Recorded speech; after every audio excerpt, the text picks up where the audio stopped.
अनुपमा जी को आज सुबह से ही कुछ अच्छा नहीं लग रहा था। सिर दर्द और बदन दर्द के साथ ही कुछ हरारत सी महसूस हो रही थी। उन्होंने सोचा कि शायद काम की थकान की वजह से ऐसा होगा।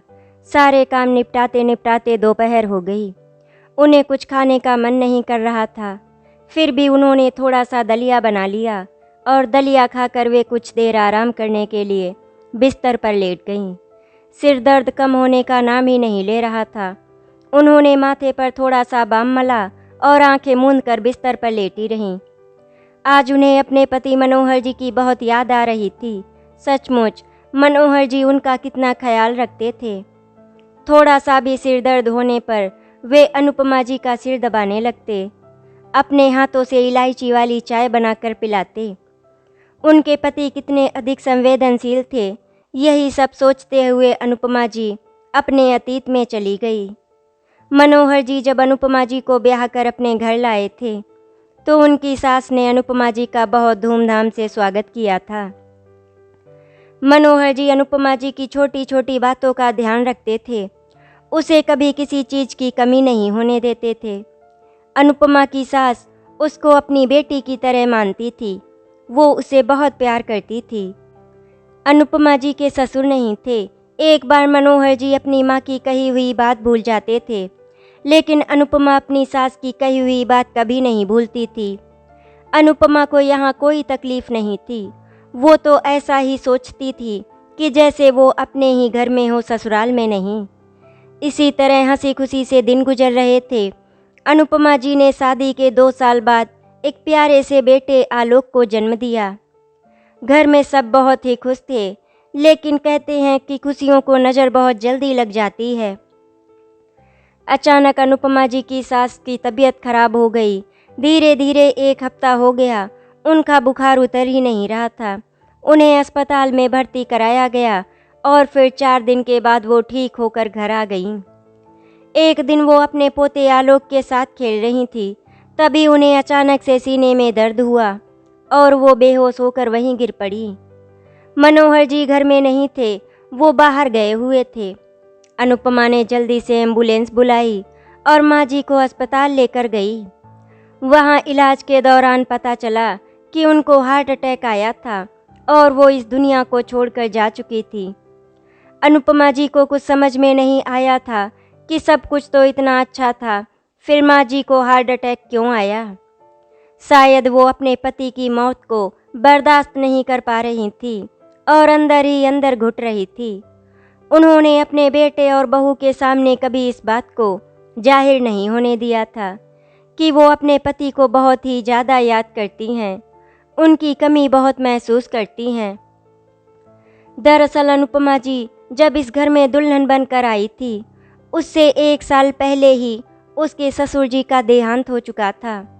अब अनुपमा जी बहुत ही अकेली पड़ गई थी। धीरे धीरे करके इसी तरह से दिन गुजर रहे थे और फिर 3 साल के बाद उन्होंने एक प्यारी सी बेटी कोमल को जन्म दिया और उनका पूरा परिवार हो गया था। अब अनुपमा जी अपने बच्चों की देख रेख में पूरी तरह ऐसी रच बस गई थी कि वो सब कुछ भूल ही गई थी। अचानक से अनुपमा जी को खांसी आ गई और वो अतीत से वापस आ गईं। यही सब सोचते सोचते अनुपमा जी की आंखों से आंसू टपक पड़े। आंसू जब गालों पर लुढ़के तो उन्हें आभास हुआ कि तन का ताप कुछ ज़्यादा ही बढ़ गया है। उन्होंने थर्मामीटर लगाकर देखा तो पारा 103 डिग्री तक पहुंच गया था। जैसे तैसे वे हिम्मत जुटाकर उठी और स्वयं ही ठंडे पानी की पट्टी माथे पर रखने लगी। उन्होंने सोचा कि अब ज़्यादा देर करना ठीक नहीं रहेगा, रात हो गई है, अच्छा यही होगा कि वे कल सुबह अस्पताल चली जाएं। कुछ सोचते सोचते उन्होंने अपने बेटे आलोक को फ़ोन लगाया। उधर से आवाज़ आई, हेलो मम्मी, आपने कैसे याद किया, सब ठीक तो है ना? नहीं बेटे, कुछ ठीक नहीं है, मुझे बहुत तेज़ बुखार है। यदि तुम आ सको तो किसी अच्छे अस्पताल में भर्ती करा दो। मेरी तो हिम्मत ही नहीं हो रही, अनुपमा ने कांपती आवाज़ में कहा। मम्मी कल तो मेरी बहुत ज़रूरी मीटिंग है, कुछ बड़े अफसर आने वाले हैं। मैं रिया को ही भेज देता, पर राज की भी तबीयत ठीक नहीं है, आलोक ने अपनी लाचारी प्रकट की। मम्मी आप कोमल को फ़ोन करके क्यों नहीं बुला लेती, उसके यहाँ तो उसकी सास नंद भी हैं, वो 1-2 दिन घर संभाल लेंगी। प्लीज़ मम्मी बुरा मत मानिएगा, मेरी मजबूरी समझने की कोशिश कीजिएगा। अनुपमा जी ने अपनी बेटी कोमल को फ़ोन लगाया तो प्रत्युत्तर में कोमल ने जवाब दिया, मम्मी मेरा बस चलता तो मैं तुरंत आपके पास आ जाती, पर इस दिवाली पर मेरी बड़ी ननद अमेरिका से आने वाली है, वो भी 3 सालों बाद। मुझे बहुत सारी तैयारी और ख़रीदारी करनी है। यदि कुछ कमी रह गई तो मेरी सास को बुरा लगेगा। आप आलोक भैया को बुला लीजिए, मेरी तो कल ही उनसे बात हुई थी। कल शनिवार है, वे वीकेंड में पिकनिक मनाने जा रहे हैं। पिकनिक का प्रोग्राम तो फिर कभी भी बन सकता है। अनुपमा जी अपनी बेटी की बात सुनकर अवाक रह गईं।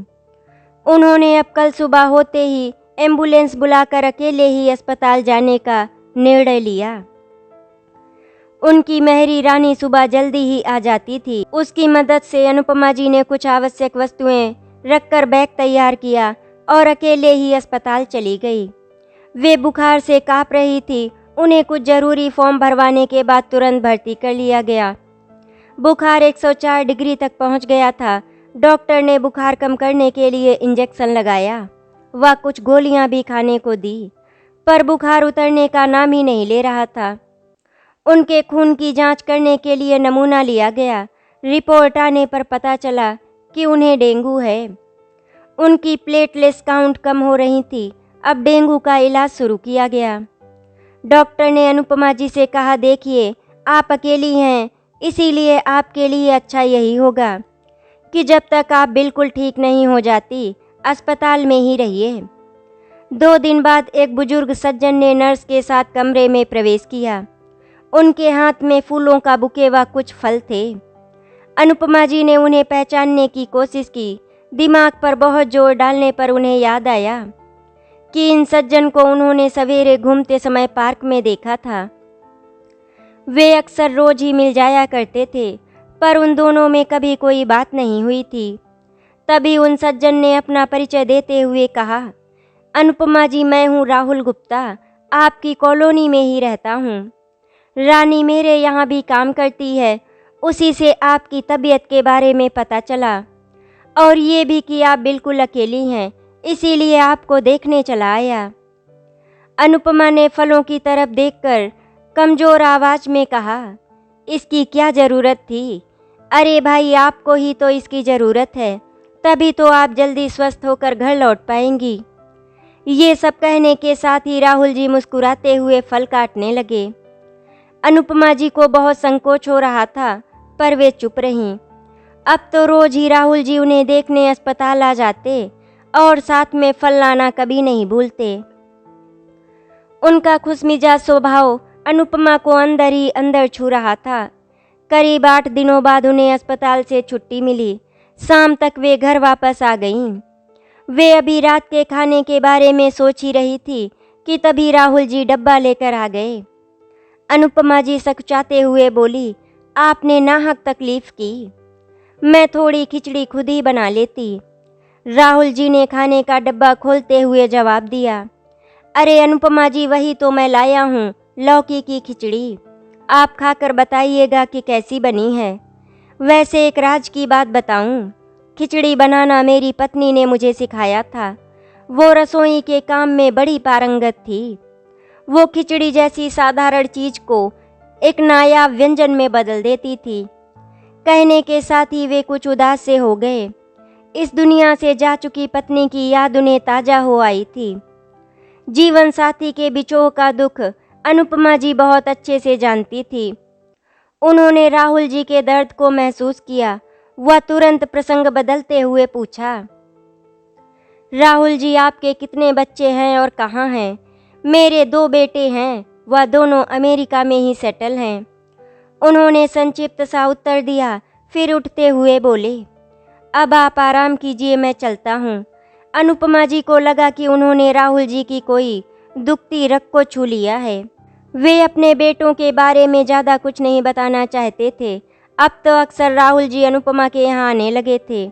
वे लोग कभी देश की वर्तमान हालत पर, कभी समाज की समस्याओं पर और कभी टीवी सीरियलों के बारे में चर्चा करते रहते थे। पर अपने अपने परिवार के बारे में दोनों ने कभी कोई बात नहीं की। एक दिन राहुल जी और अनुपमा जी एक पारिवारिक धारावाहिक के विषय में बात कर रहे थे, जिसमें एक स्त्री के पत्नी व मां के उज्जवल चरित्र को प्रस्तुत किया गया था। राहुल जी अचानक भावुक हो उठे। वे आर्द्र स्वर में बोले, मेरी पत्नी सुमन भी एक आदर्श पत्नी और मां थी।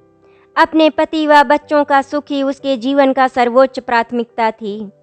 अपने बच्चों की एक खुशी के लिए अपनी हजारों खुशियां न्यौछावर कर देती थी। उसके प्रेम को व्यवहार की तुला का बिल्कुल भी ज्ञान नहीं था। दोनों बेटे पढ़ाई में बहुत ही मेधावी थे।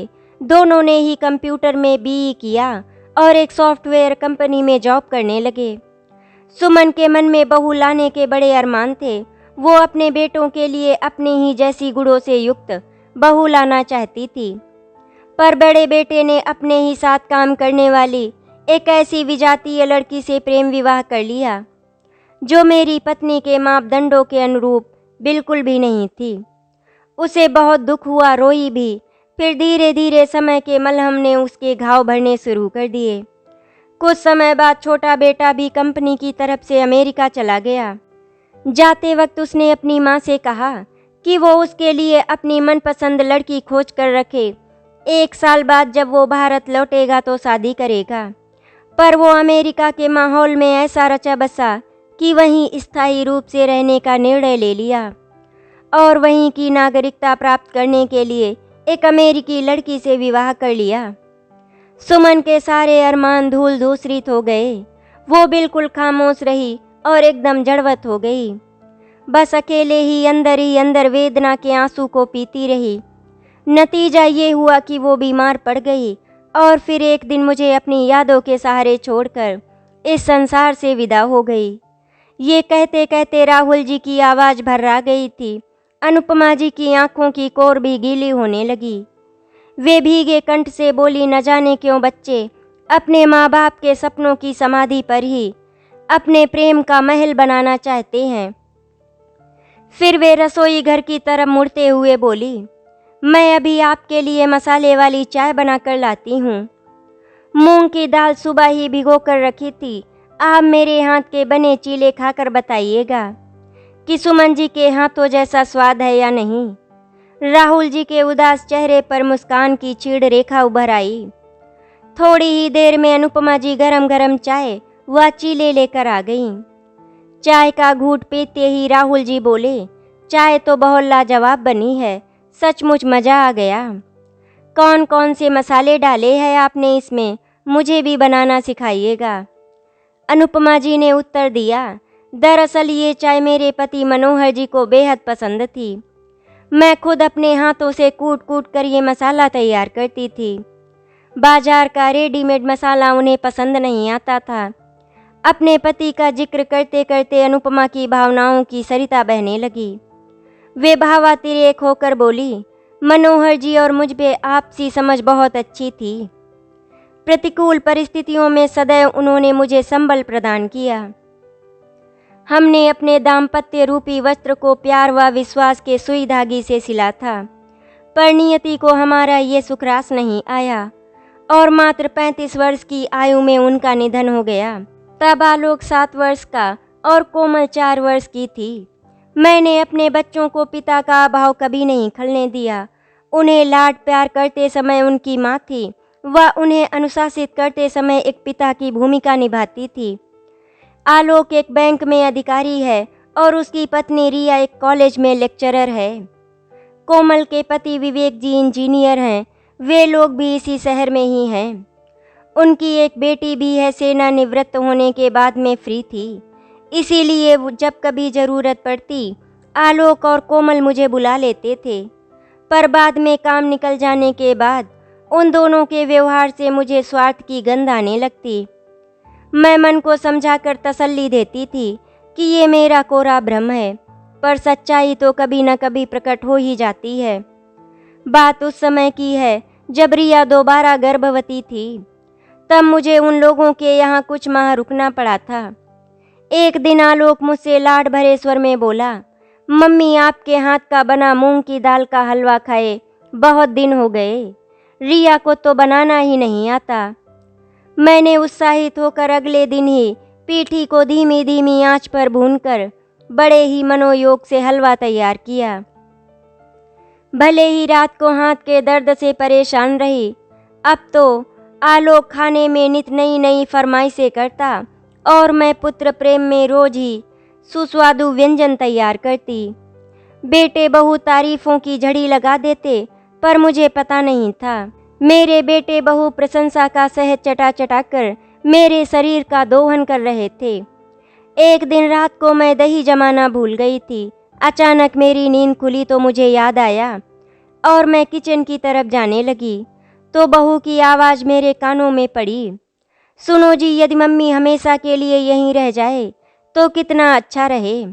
मुझे कॉलेज से लौटने पर बढ़िया गरम गरम खाना तैयार मिलेगा।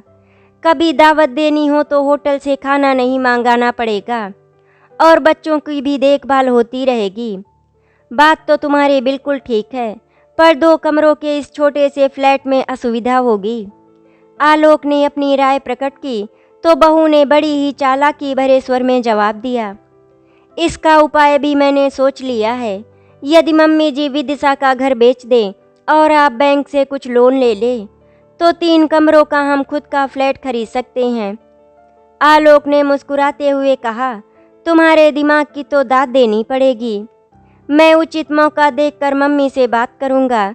बेटे बहू का स्वार्थ मेरे सामने बेपर्दा हो चुका था। मैं सोचने लगी कि अंधेरा होने के बाद कहीं मैं गायब ही ना हो जाऊं। बस 2 दिन बाद ही मैं विदिशा लौट आई। कोमल का भी कुछ यही हाल था। उसकी भी गिद्ध दृष्टि मेरे मकान पर ही थी। राहुल जी, मैं काफ़ी अर्थाभाव से गुजर रही थी। मैंने बच्चों को पढ़ाया, कोमल की शादी की। ये मकान मेरे पति ने बड़े ही चाव से बनवाया था। तब ज़मीन सस्ती थी। जब उनकी मृत्यु हुई मकान का कुछ काम बाकी रह गया था। मैंने आर्थिक कठिनाइयों से गुजरते हुए जैसे तैसे इसको पूरा किया। अभी बीमार हुई तो काफ़ी खर्च भी हो गया। मैं सोचती हूँ कि कुछ ट्यूशन ही कर लूँ। मैं एक स्कूल में हायर सेकेंडरी क्लास की केमिस्ट्री की शिक्षिका थी। राहुल जी ने अनुपमा जी की बात का समर्थन करते हुए कहा, आप शुरू से ही शिक्षण व्यवसाय से जुड़ी हैं, इसीलिए इससे बेहतर विकल्प और कुछ नहीं हो सकता। फिर कुछ सोचते हुए राहुल जी बोले, क्यों ना हम एक कोचिंग सेंटर खोल लें। मैं एक कॉलेज में गणित का प्रोफेसर था। मेरे एक मित्र हैं किशोरी लाल जी, उसी कॉलेज में फिजिक्स के प्रोफेसर थे। वे मेरे पड़ोसी भी हैं। उनकी भी रुचि इसमें बहुत है। हम लोगों के समय का सदुपयोग हो जाएगा और आपको सहयोग। हाँ, हम इसका नाम रखेंगे मोटिवेशन कोचिंग सेंटर, क्योंकि इसमें हम तीनों का समाहित लक्ष्य होगा। अनुपमा जी उत्साह से भर गईं और बोली, 2-3 विश्वविद्यालयों में प्रिंसिपल से मेरी अच्छी पहचान है। मैं कल ही उनसे मिलूंगी और विद्यालयों के नोटिस बोर्डों पर विज्ञापन लगवा दूंगी। किशोरी लाल जी सहर्ष तैयार हो गए और जल्दी ही उन लोगों की सोच ने साकार रूप ले लिया। अब तो राहुल जी रोज ही अनुपमा जी के यहाँ आने जाने लगे। कभी कुछ प्लानिंग तो कभी कुछ विचार विमर्श के लिए वे काफ़ी देर वहाँ रुकते। वैसे भी कोचिंग क्लासेज अनुपमा जी के घर में ही लगती थी। किशोरी लाल जी क्लास लेकर घर चले जाते, क्योंकि उनकी पत्नी घर में अकेली रह जाती थी। रोज रोज के सानिध्य से उन लोगों के दिलों में आकर्षण के अंकुर फूटने लगे। वर्षों से सोई हुई कामनाएं करवट लेने लगीं। वह हृदय के बंद कपाटों पर दस्तक देने लगीं। जज्बातों के ज्वार उफनने लगे और आखिर उन्होंने एक ही जीवन नौका पर सवार होकर हमसफर बनने का फैसला ले लिया। ऐसी बातें भी भला कहीं छिपती हैं। मोहल्ले वाले पीठ पीछे अनुपमा जी और राहुल जी का मजाक उड़ाते व खूब रस लेकर उल्टी सीधी बातें करते थे। फिर ऐसी खबरों के तो पंख होते हैं। उड़ते उड़ते ये खबर आलोक और कोमल के कानों में भी पड़ी। एक दिन वे दोनों गुस्से में दंदनाते हुए आए और अनुपमा जी के ऊपर बरस पड़े। मम्मी, हम लोग ये क्या सुन रहे हैं? आपको इस उम्र में ब्याह रचाने की क्या सूझी? हमारी तो नाक ही कट जाएगी। आप ये कौन सा आधुनिक रिश्ता बनाने जा रही हैं? क्या आपने कभी सोचा है कि हमारा समाज व रिश्तेदार क्या कहेंगे? आपके इस आधुनिक रिश्ते के बारे में। अनुपमा ने तनिक भी विचलित न होते हुए पलटकर कहते हुए उत्तर दिया, और तुमने जो हमारे साथ आधुनिक रिश्ता बनाया है उसका क्या? तुम लोगों ने कभी सोचा है कि मैं भी तो हाड़ मांस से बनी, संवेदनाओं से भरी जीती जागती स्त्री हूँ। मेरी भी सिराहों में स्पंदन होता है। जिंदगी की मधुर धुनों के बीच क्या तुम लोगों ने कभी सोचा है कि अकेलेपन का सन्नाटा कितना चुभता है? बेटे, बुढ़ापा तो उस वृक्ष की भांति होता है जो भले ही ऊपर से हरा न दिखाई दे, पर उसके तने में नमी विद्यमान रहती है। यदि उसकी जड़ों को प्यार के पानी से सींचा जाए तो उसमें भी अरमानों की कलियां चटक सकती हैं। बेटा, जब तुम लोग इतने आधुनिक हो सकते हो कि अपनी माँ को भूल सकते हो, तो फिर क्या मैं आधुनिक रिश्ता नहीं बना सकती? जब तुम्हारे पापा ने इस संसार से विदा ली थी, मैंने जीवन के सिर्फ कुछ वसंत ही देखे थे। मुझे लगा कि अचानक ही मेरे जीवन में पतझड़ का मौसम आ गया हो तथा मेरे जीवन के सारे रंग ही बदरंग हो गए।